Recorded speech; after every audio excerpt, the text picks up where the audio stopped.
In the context of economic growth and development, one of the more important and compelling questions is the challenge of explaining why some countries are rich, whereas others remain poor. It is a question that has been extensively debated and written about. Some of the more prominent publications, for example, include David Landis's The Wealth and Poverty of Nations, Eric Reinerd's How Rich Countries Got Rich and Why Poor Countries Stay Poor, and Edith Terry's How Asia Got Rich, Japan, China, and the Asian Miracle. So what is it that makes it so difficult for poor and underdeveloped economies to escape poverty? Or more controversially, are some countries destined to stay poor? One of the more intriguing arguments that has been put forward to shed light on pervasive poverty in some countries is this notion that geography might just be destiny. Could it indeed be that a country's geographic location could determine its overall developmental and economic growth prospects? Harvard University's Ricardo Hausmann, for example, put forward the notion of prisoners of geography in one of his publications featuring this same title. In other words, are some geographic regions less conducive than others to economic growth and development? Arguably, countries located in more temperate regions, that is, regions with more moderate climates that generally feature the 4 main seasons, have generally fared better in developmental terms than countries located, for example, along the equator. On its surface, that is, of course, a very simplistic explanation. In fact, off the top of my head, I would immediately counter this argument by pointing to the Singapore success story, a city-state that upon gaining independence in 1965 could well have been described as a third world country. And yet, under the leadership of Lee Kuan Yew, Singapore managed to steer a clear and irreversible course towards first world nation status, as suggested among others by the title of Lee Kuan Yew's memoirs, From Third World to First, The Singapore Story, 1965 to 2000. So by itself, geographic location is by no means the end-all be-all and need not condemn a country to comparative underdevelopment. That said, however, it would be equally simplistic to dismiss geographic location as an explanatory variable altogether. Going forward, I will try to lay out some of the arguments as to why that may be the case. From a simple geographic perspective, the 195 countries in the world today can be classified in one of 2 main categories: landlocked and coastal.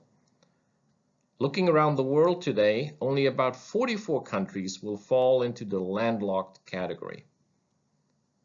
One interesting point is that not all of them were always landlocked to begin with. For example, modern-day Ethiopia, located on the Horn of Africa, used to be a coastal state up until the region that is now modern-day Eritrea declared its independence and subsequently gained international recognition in 1993. A second interesting fact pertains to the areas highlighted in red. The map actually shows 2 countries, but one of them is so small that its red color is barely noticeable here. The countries in question are Uzbekistan, located in Central Asia, as you can easily see on this map, and the microstate of Liechtenstein, which is nestled between Austria and Switzerland. These 2 countries are the only ones in the world today that are classified as double landlocked, meaning that you would need to travel through 2 other neighboring states in either direction before you hit a major body of water. Now, what is it about landlocked states that has them more disadvantaged socioeconomically compared to coastal states. By definition, a landlocked country has no immediate access to the coast and as such finds itself also deprived from access to resources in the ocean or under the ocean floor, which could be exploited for economic gain. Coastal states, on the other hand, enjoying an exclusive economic zone that extends 200 nautical miles from their coastline under international maritime law, enjoy the full benefit of all available sea resources. A second disadvantage of being a landlocked state relates to trade. Lacking any immediate access to ocean trade, landlocked states will need to import and export goods through neighboring countries. This in turn increases the possibility of trade delay or disruption in case of political tensions with neighboring states, political unrest or instability in neighboring states, etc. A World Bank report on trade and transit facilitation in landlocked states notes that landlocked states face, quote, high trade transaction costs, with logistics costs accounting for 30% of the GDP of landlocked developing countries or LLDCs, double that of other emerging economies, and 3 times that for developed countries, end quote. That reality obviously puts somewhat of a damper on a country's economic growth dynamic. Another World Bank report focusing on improving trade and transport for landlocked developing countries notes that, quote, the majority of landlocked developing countries, however, still faces the constraints imposed by geography and remains on the periphery of major markets, end quote. In other words, landlocked developing states are not nearly as integrated into the global economy as they otherwise could be. The report goes on to say that these states tend to have, quote, lower per capita incomes when compared to their transit neighbors, end quote. In fact, by some estimates, per capita incomes could be anywhere from $4,000 to $6,000 lower than in coastal states. And finally, landlocked states also usually find themselves, quote, dependent on their transit neighbors' markets, infrastructures, and institutions, end quote. As such, dependence on transit states becomes a critical factor for landlocked emerging and frontier economies. Consequently, their governments will need to cultivate good relations with neighboring economies, for otherwise, landlocked economies are likely to face severe economic constraints. The relevant academic literature, meanwhile, identifies 4 major types of dependence. First, there is the dependence on the infrastructure of neighboring countries. Does the landlocked country have access to that infrastructure? What about coordination regarding infrastructure standards? As you may already be aware of, different countries can have different gauges for railroad tracks, for example. So the reality of incompatible infrastructure standards adds an additional logistical challenge to a landlocked state's economy. Second, the nature of cross-border political relations is also a critical factor. Territorial and/or border disputes, for example, tend to inject tension into bilateral relations and thus further complicate a landlocked state's access to global markets. Third, national economic prospects also depend on the maintenance of peace and stability in neighboring countries, because violence and instability can easily spill across national boundaries. If a landlocked state is condemned to a neighborhood that is riddled with conflict, civil war, or terrorist activities, it is going to be much more difficult to attract foreign direct investment. And finally, landlocked states find themselves at the mercy of their neighbors' administrative practices. So, for example, neighboring countries increasing import or export duties, delaying goods inspection at customs checkpoints, etc., will put a significant squeeze on a landlocked state's trade flows. The China-North Korea relationship is a good example of the trade dependence dynamic. Now, of course, I do recognize that North Korea is not a landlocked state, but nonetheless, it offers a uniquely insightful case study for trade dependence. After all, the simple and obvious reality is that North Korea is more or less completely dependent on China as a critical economic lifeline. China, meanwhile, apart from seeing North Korea as a strategic buffer zone that keeps US forces stationed in South Korea away from its borders, is in no way dependent on North Korea. North Korea's import demand is also more or less exclusively met by China, given the range of economic sanctions imposed on North Korea by the international community, thus leaving North Korea with little to no choice but to engage with China for trade purposes.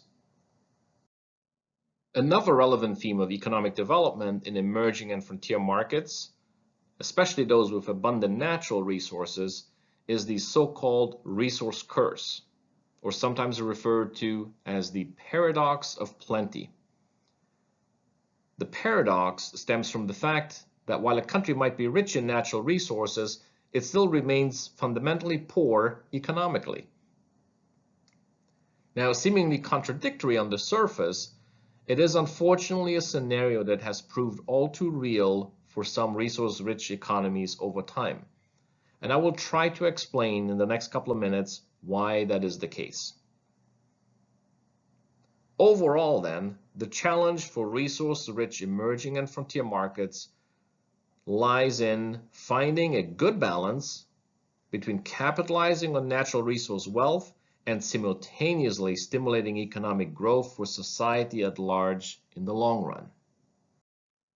To set the stage for this discussion, let me begin with a couple of pertinent quotes from world leaders to draw attention to not only the resource curse, but also the apparent curse of not having access to a wealth of resources. The latter point is perhaps most powerfully illustrated by the former Israeli Prime Minister Golda Meir, who is quoted for reportedly having said, quote, "Let me tell you something that we Israelis have against Moses. He took us 40 years through the desert in order to bring us to the one spot in the Middle East that has no oil," end quote. So, compared to other regional economies in the Middle East, the state of Israel appears to be substantially disadvantaged. However, if we take a closer look at its long-term economic evolution, it appears that Israel has been able to make the lack of access to natural resources work to its advantage by compelling the government to double down on innovation and research and development activities, which in due course ensured much more economic diversification than we have seen in natural resource-rich economies in the broader Middle East. And then there is Kenneth Kaunda, who served as president of Zambia from 1964 to 1991, who, commenting on the ill effects of resource abundance, noted, quote, "We are in part to blame, but this is the curse of being born with a copper spoon in our mouths," end quote. Now, relatedly, I should also mention here that Zambia was seen as a very promising emerging market before it started seeing its economic prospects derailed as a result of rather lackluster financial due diligence over the years, leading the finance ministry to confirm, for example, on January 31st, 2021, that Zambia had skipped a 56.1 million coupon payment on January 30th on its Eurobond that was maturing in 2027. And this came on the heels of an earlier failure to meet a 42.5 million Eurobond coupon payment in November of 2020. So the glamour has most decidedly come off for Zambia, in effect, making it an interesting case study of a country blessed with natural resources, but subsequently reaping the adverse consequences thereof. And here now, let me also return to the South Pacific island nation of Nauru, as I mentioned in the GDP per capita discussion in the previous video. The economic development story of Nauru is most definitely a cautious tale. Here is a country that by all accounts was once considered to be among the richest countries in the world in 1980, largely because of its abundance of phosphate. That abundance, however, led to overexploitation, which eventually prompted a reversal of fortunes that culminated in a veritable riches to rags story. According to The Economist magazine, this developmental tragedy was compounded by a confluence of factors that went beyond simple resource exploitation to include, quote, greed, phosphate, and gross incompetence in a tropical setting, end quote. Simply put, Nauru has paid a significant economic price for its irrational resource exuberance. Now that we have illustrated the notion of resource curse, let us focus a little bit more specifically on particular natural resource challenges. One manifestation might come in the form of political organization and structures. In fact, natural resource abundance can potentially lead to a weakening of or outright non-flourishing of democratic aspirations. In other words, authoritarian tendencies might predominate on the calculation that natural resource wealth provides the means to simply purchase political loyalty and thus nib democratic aspirations in the bud. One thing to keep in mind, however, is that while this formula might work in the short run, it is unlikely to be successful in the long term. And the reason should be very obvious. Natural resources, other than wind and solar, are in limited supply and once exhausted cannot be replenished. Additionally, any success in leveraging natural resource wealth for political purposes is vulnerable to fluctuations in global commodity prices. Consequently, a dramatic drop in commodity prices will adversely impact an authoritarian regime's power to co-opt its population through economic largesse. People's economic expectations will not diminish in the face of declining commodity prices, yet the government will be hard-pressed to sustain the level of economic largesse that was fueled by the previously high commodity prices. And once economic payouts are cut back, people are more likely to register their discontent, potentially leading to social unrest rather than simply adjust to a new economic normal.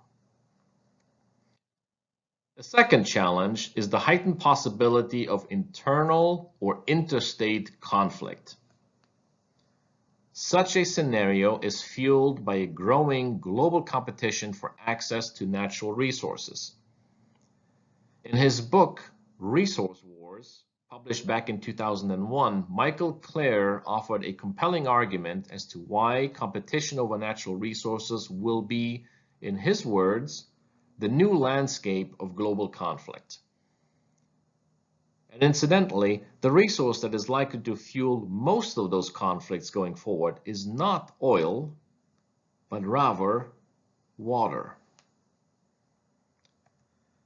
A further challenge for resource-rich countries is excessive, if not outright irresponsible levels of spending and borrowing on the expectation that natural resource exports will sustain high revenue inflows. Of course, as we have already established, such expectations are inherently vulnerable to commodity price and production fluctuations, which invariably translate into increased revenue volatility and thus also raise the specter of not being able to service high debt payments at maturity dates, as we have seen a few minutes ago in the case of Zambia. The spending and borrowing challenge, in turn, is more often than not directly linked to a fourth challenge, which is overall institutional weakness.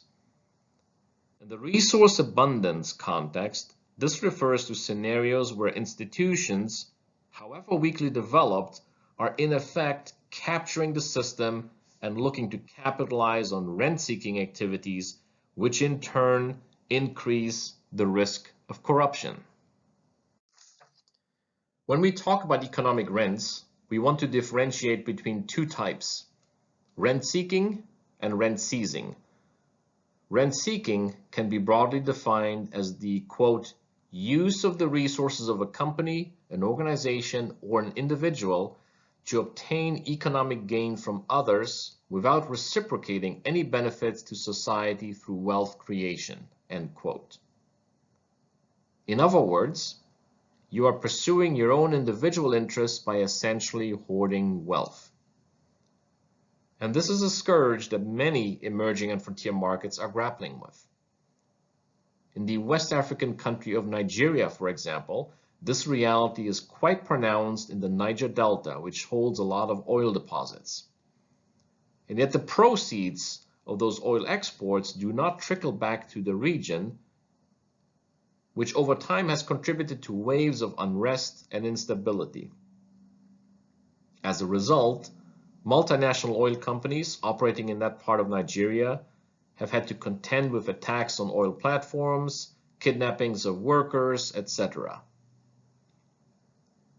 Rent seizing, on the other hand, refers to a situation where, quote, politicians or government officials have also purposefully dismantled societal checks or created new regulations to get access to these resources or to provide access to friends or family, end quote.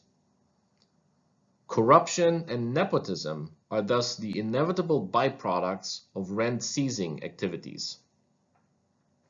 So the learning point here is that if you are operating in resource-rich emerging or frontier markets, and particularly if you are in a resource extractive industry, you need to develop a very keen understanding of the domestic institutional environment, including the state of institutional transparency, accountability, and corruption, as these are all factors that contribute to significant operational risk in emerging and frontier markets.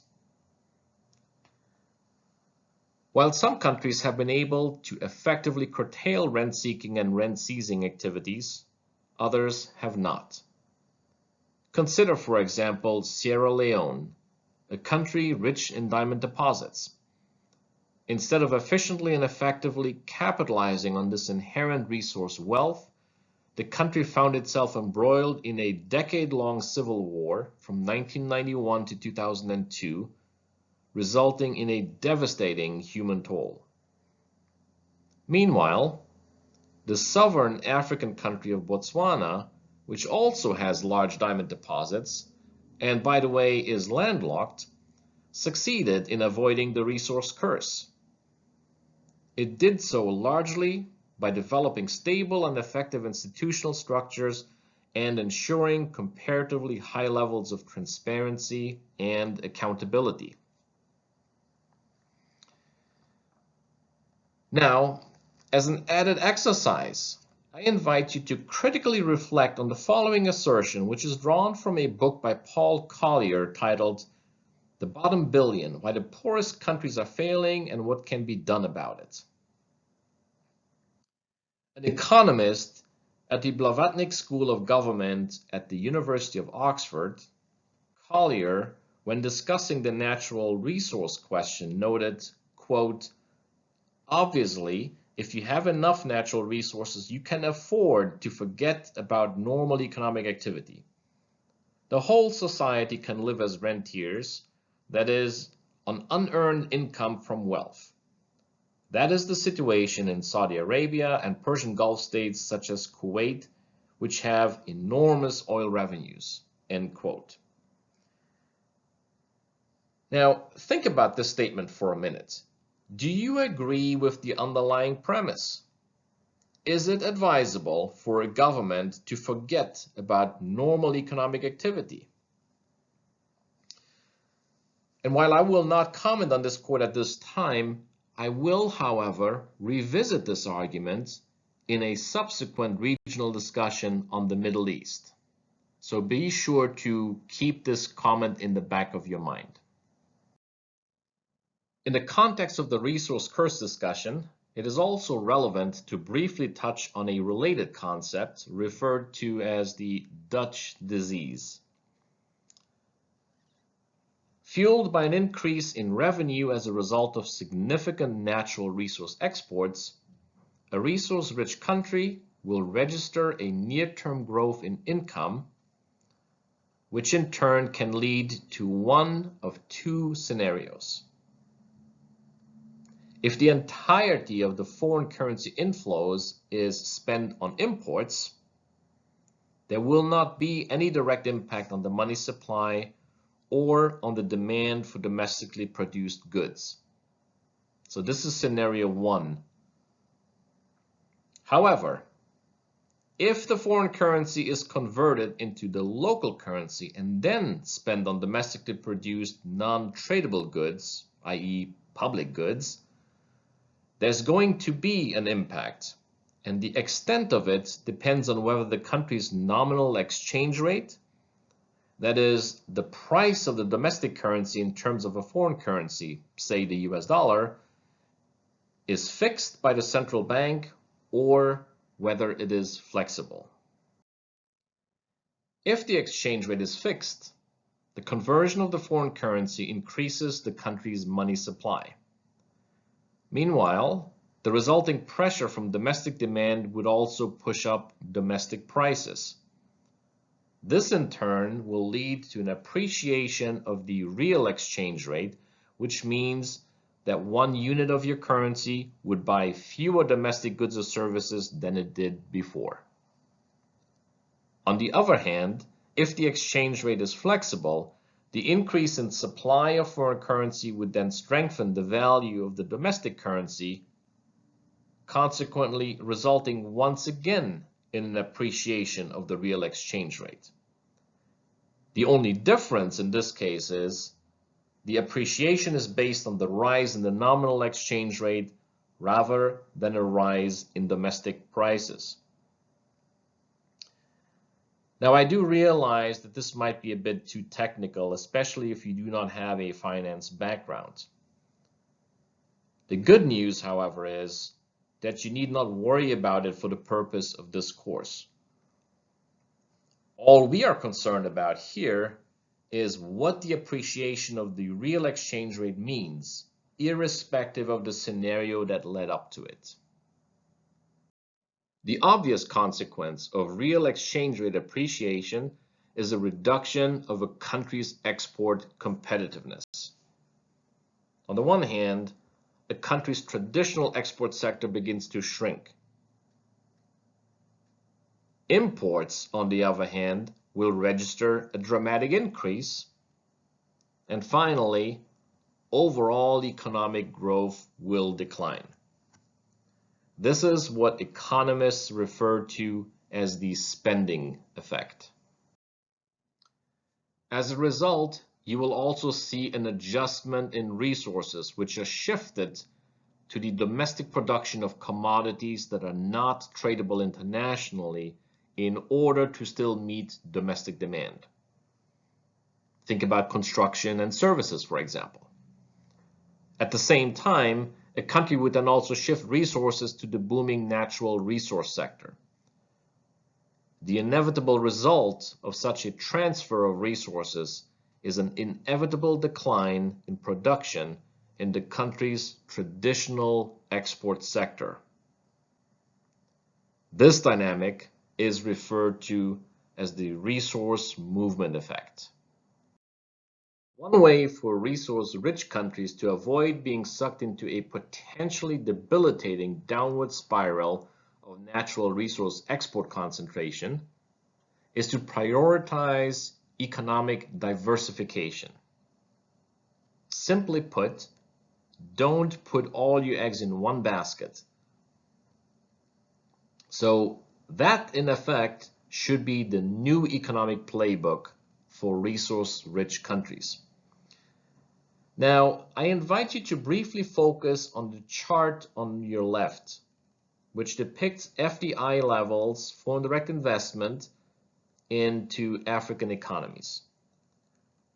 The data points may only go up to 2014, but the underlying message contained in this chart retains relevance nonetheless. So how would you interpret this chart? What story can you tell by looking at it? What should strike you immediately is that 10 years ago, virtually all FDI flowed to resource-rich African economies. And yes, even as of 2014, the resource-rich African countries still received more FDI in absolute terms, that is measured in billions of US dollars.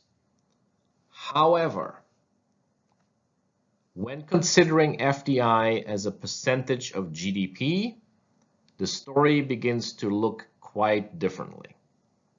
In fact, around 2009, we saw a significant divergence in FDI trends, with resource-poor economies dramatically outpacing resource-rich economies in terms of FDI as a percentage of GDP.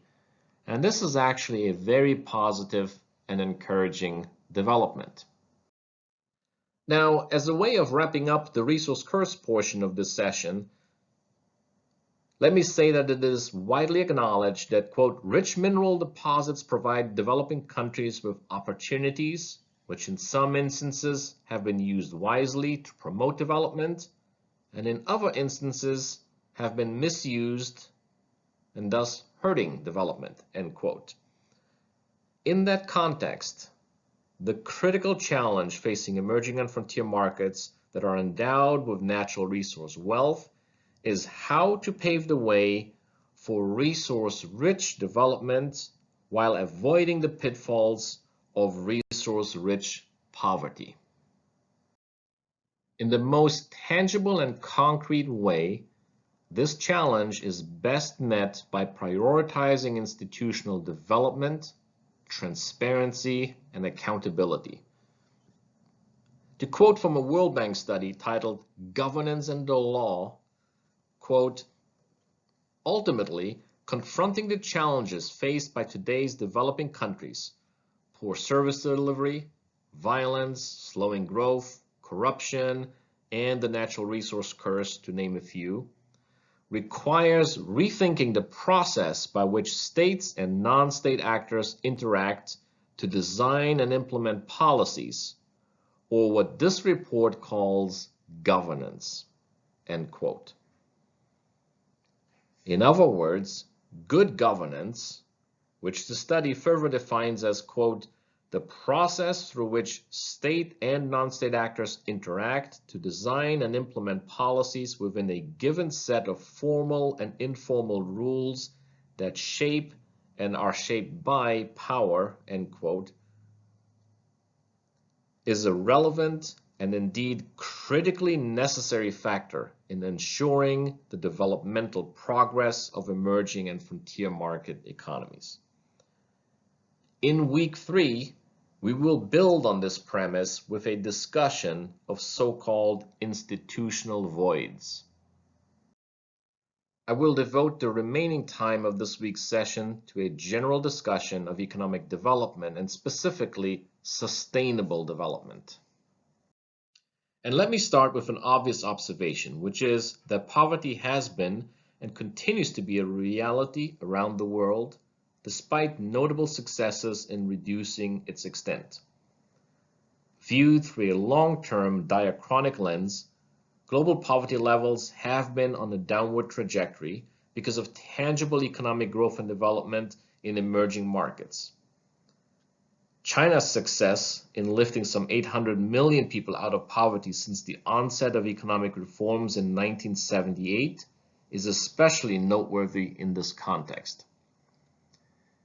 Meanwhile, a 2015 report jointly commissioned by the World Bank and the International Monetary Fund put the number of people classified as living in poverty at that time, that is, living on less than $2 a day, at an estimated less than 10% of the global population, which translated into approximately 200 million fewer people living in extreme poverty than in 2012.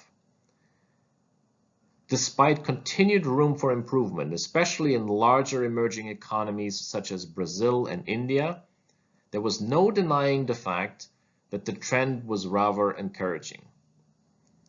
Indeed, improvements in people's socioeconomic conditions can meaningfully contribute to a gradual reduction of security threats, such as the scourge of piracy in and around the Malacca Strait in Southeast Asia or the Horn of Africa, that are at least in part attributed to the poverty levels in Indonesia's Aceh province or Somalia, respectively. Thus, the fight against poverty is worth waging as decisively as possible, not merely to address humanitarian concerns, but also to counter potential security risks. On a more sobering note, meanwhile, there's a nascent reality about global poverty that also needs to be acknowledged. And that is, as argued in an October 7, 2021 World Bank blog post, quote, "Poorer countries are contending with a deeper, longer-lasting crisis that has increased global poverty and is reversing recent trends of shrinking inequality," end quote. The post, which is titled "COVID-19 Leaves a Legacy of Rising Poverty and Widening Inequality," goes on to note that, quote, "In 2021, the average incomes of people in the bottom 40% of the global income distribution are 6.7% lower than pre-pandemic projections, while those of people in the top 40% are down 2.8%. End quote. Important though the fight against global poverty continues to be, as the COVID-19 effect suggests, economic development is about more than simply eradicating the scourge of poverty.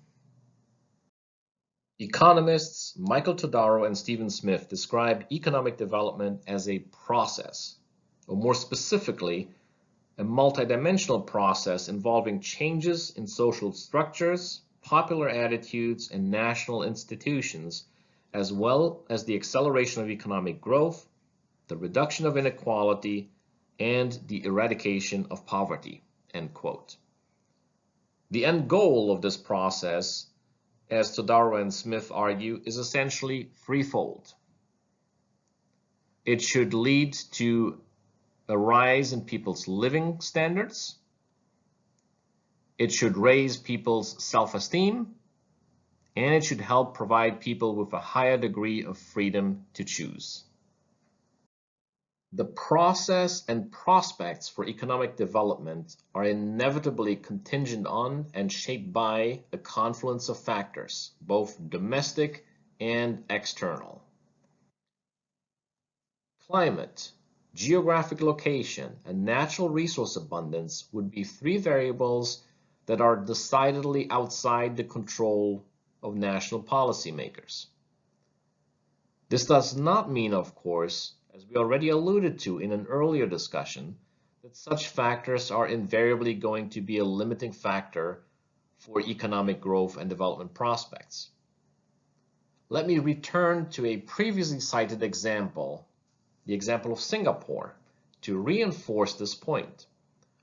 Located in the tropics, with an extremely small physical landmass and a total lack of resources other than its population, which is also rather small, the conditions on the ground look less than auspicious for Singapore to be able to build an economic success story. And yet, that is exactly what the government under the leadership of Lee Kuan Yew did over the course of nearly 4 decades after Singapore gained independence in 1965. It did so by nurturing its only available resource, its people, and investing heavily in education and training. Additionally, being a good steward of the environment can also positively enhance a country's chance for economic development, especially with an eye towards sustainability. Simply ignoring the environmental impact of growth policies would most definitely run the distinct risk of jeopardizing the sustainability of economic growth and development in the long term.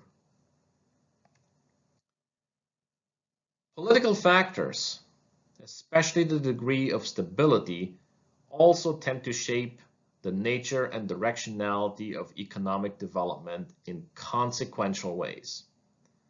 The degree of national political stability, as I had noted in an earlier context, offers a critical insight into an emerging or frontier market's prospects of attracting foreign direct investment. In India, for example, the ongoing Naxalite Maoist insurgency waged by far-left radical communists against the Indian government has on numerous occasions resulted in both domestic and foreign companies being deterred from investing in regions prone to Naxalite attacks. In August of 2006, Britain's The Guardian newspaper reported that the Naxalite insurgency could well cast a shadow on India's plan to develop its natural mineral wealth. In April of 2010, meanwhile, India's Financial Express reprinted a Bloomberg story stating that, quote, resistance from property owners, some backed by Maoists or Naxalites, and delays in approvals for land and mines have stalled projects of over $80 billion that would double national steel output.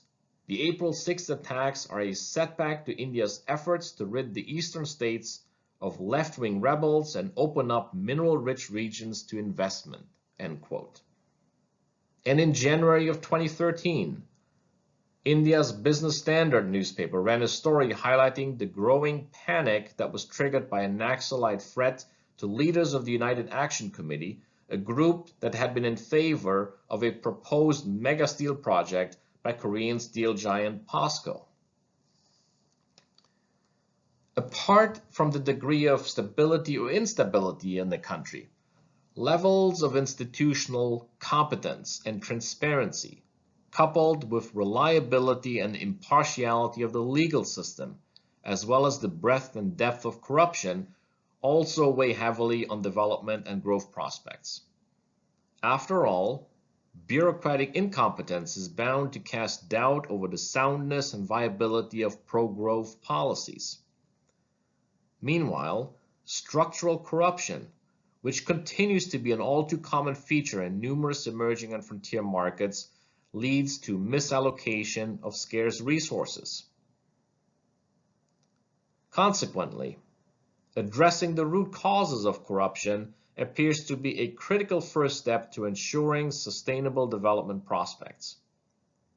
And here I come back to the Singapore example once again. Its founding father, Lee Kuan Yew, understood all too well that competent and visionary leaders are indispensable to charting a sound national economic growth and development trajectory. Nor can corruption be allowed to spread within the ranks of decision makers, as it will prove to be irreparably harmful to both national institutions as well as the broader economy and society. Now, on the one hand, you can react to corruption and by taking a hard line against it, as China has done over the years with so-called strike hard campaigns, which, by the way, some observers have in recent years viewed as not merely designed to address the scourge of corruption, but also as serving as a useful tactic to sideline political rivals. The Chinese approach is very much one of deterrence and is reflected in the Chinese saying, 杀鸡儆猴, kill the chicken to scare the monkey. Indeed, the Chinese government has at times resorted to executions of people found guilty of high-level corruption. Singapore, on the other hand, early on opted for a more proactive approach to reduce, if not eliminate, the incentive for individuals to even contemplate corrupt practices in the first place.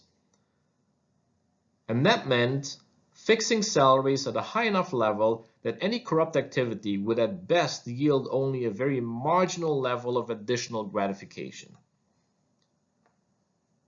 This approach explains why to this day the country's public servants are among the highest paid in the world. Population growth can also inject much needed dynamism into national growth and development plans, provided you ensure that people get access to relevant education, training, and ongoing skills upgrading. An issue that I had already touched on in the earlier macroeconomic trends in emerging markets session, so I will not revisit that point any further at this stage. Discriminatory practices, whether based on gender, religion, or ethnicity, can also impact development and growth prospects. Pervasive levels of discrimination are likely to fuel rising socioeconomic inequality, which in turn could very well spill over into more broad-based social unrest under the right circumstances and thus endanger sustainable growth and development targets. In the Southeast Asian country of Malaysia, the government has introduced a so-called Bumiputra policy, whereby the Bumiputras, literally the sons of the soil, i.e. the ethnic Malay population, are granted favorable treatment, including adopting an affirmative action policy which is aimed at addressing underrepresentation of ethnic Malays in public education and the public sector. The catalyst for this policy was the sectarian violence that befell the country on May 13, 1969, which was pitting the minority Malaysian Chinese, which controlled the majority of the country's wealth, against the ethnic Malay majority. Adaptiveness, meanwhile, refers to willingness and flexibility of society to learn from the challenges and success stories of other countries so as to avoid making similar mistakes, while at the same time taking advantage of a knowledge leapfrogging opportunity rather than wasting precious time simply reinventing the wheel, as the saying goes. In short, the degree of adaptiveness is thus inherently contingent on the country's and especially on its leadership's ability to create a conducive societal ecosystem. Of course, when it comes to adaptiveness, you will also need to grapple with questions of cultural and/or values compatibility. This raises a broader question about the relationship between culture and economic development. In other words, to what extent can culture be the catalyst for, or conversely, a brake on economic growth and development? Cultural arguments undoubtedly have some degree of validity when it comes to explaining economic development, but you want to be careful to avoid the temptation of embracing an exclusively culture-based explanation, because that would put you on very thin ice. Let me offer one compelling illustrative example. When the so-called Asian tiger economies of Taiwan, South Korea, Hong Kong, and Singapore garnered international attention for their economic growth, part of the varied explanations put forward at the time focused on the Confucian value system at the heart of their societies. On the surface, that certainly sounds like an intriguing argument, especially if we ignore for a moment the unlikelihood of being able to attribute an economic outcome to a singular causal factor. The biggest fallacy about the cultural argument in this case, however, should be very obvious. If the Confucian value system were indeed the main factor behind the economic miracle of the Asian tiger economies, how come it took until the second half of the 20th century to bear fruit, when in fact the same value system had been an integral part of those societies going all the way back to the days of Confucius, who lived from 551 to 479 BCE. So the lesson here is that if you want to use cultural arguments, use them judiciously, and above all, resist the temptation of making them the core of your arguments. And finally, let me address the notion of sustainable development a little bit more concretely. At a fundamental level, it is a combination of three factors: economic, environmental, and social community concerns. Sustainable development lies at the intersection of these three concerns. And of course, sustainable development is important from a broader human development perspective. Because by embracing sustainable development, we effectively ensure that we leave something behind for future generations to build on. Now, more than ever, when faced with the growing reality of climate change, the commitment to sustainable development assumes a new level of importance for developed as well as developing economies. Today's emerging and frontier economies are not only confronted with the reality of not being able to grow at a similar rate as the current developed economies did generations ago, but at the same time, many of these economies are already especially vulnerable to the unfolding effects of climate change. Growth, for the simple sake of growth, is no longer a viable option. Thus, the fundamental challenge facing the world today is how to ensure a growth rate that allows countries to gradually raise the citizens' standard of living without adding additional strain on the environment. Interestingly enough, emerging and frontier markets may well have an opportunity to do so while capitalizing on technological leapfrogging. After all, consider the arguments laid out in the, quote, How Emerging Economies Can Take Advantage of the Fourth Industrial Revolution reading that was assigned for the session on macroeconomic trends in emerging markets. If you would like an illustrative example, I would point you to Masdar City on the outskirts of Abu Dhabi, the capital of the United Arab Emirates. As described on its official website, Masdar City is, quote, a pioneer in sustainability and a hub for research and development, spearheading the innovations to realize greener, more sustainable urban living, end quote. And if you would like to learn more about this city's vision, just search for Masdar City, M-A-S-D-A-R, on YouTube, and you will find a number of very insightful videos. At the end of the day, it is important to remember that sustainable development needs to be first and foremost people-centered. I will wrap up the discussion of sustainable development and close this week's lecture video with a reference to a powerful, insightful, and engaging TED Talk on the topic of sustainable development. I definitely encourage you to take a few minutes of your time to watch this video because Ernesto Sirolli offers a very interesting insight on how to approach what he calls truly sustainable economic development. In fact, watching this video might just get you to think about how best to help emerging and frontier markets develop economically. Do we shower them with foreign aid? Provide unlimited overseas development assistance, etc.? In some cases, these approaches might be unavoidable and necessary steps to begin with, but then the challenge becomes one of figuring out at which point to impress on those countries the importance of learning how to walk on their own 2 feet, so to speak, without any support. Because there will invariably come a time when the proverbial economic training wheels have to come off the bicycle.